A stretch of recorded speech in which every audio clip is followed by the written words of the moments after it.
What do you wish the public knew about Tourette's? Ooh, there's so many things. Exactly. One point I want everybody to know is that it's not a rare condition. And while people think it's a rare condition, Tourette's syndrome don't get the justice that it deserves. Don't get any interest or money from the government, because what's the point of investing in something that's only rare? And I want people who diagnose individuals with Tourette's syndrome, so consultants, not to say to them, this is a rare condition and you're the only one in this area with this condition, because that's what they did with me and it doesn't help you.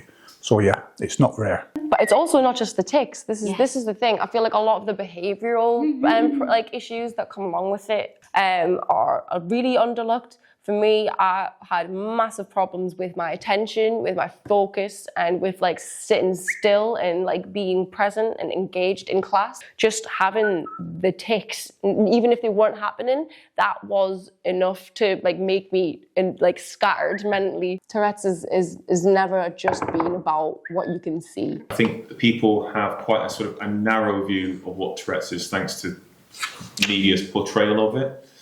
That it's only sort of one thing, one specific thing, but actually Tourette's is a much broader palette that encompasses all sorts of things, and it affects everyone very differently. Even just the premonitory urge is extremely uncomfortable, and it just like that's like the core of the Tourette's. It's not even the tics. It's the physical urge that you get that says you have to move, you have to say this, you just need to do something. And it's how to explain that without people thinking it's voluntary as Exactly, well. yeah. It's so difficult. I'd like the public to know that, a little bit like what Gavin said, it's very different for everyone, but also that it's one not a joke, even though there is a slight bit of humour to it, and also the fact that it isn't, in my case, I can't help what I've said.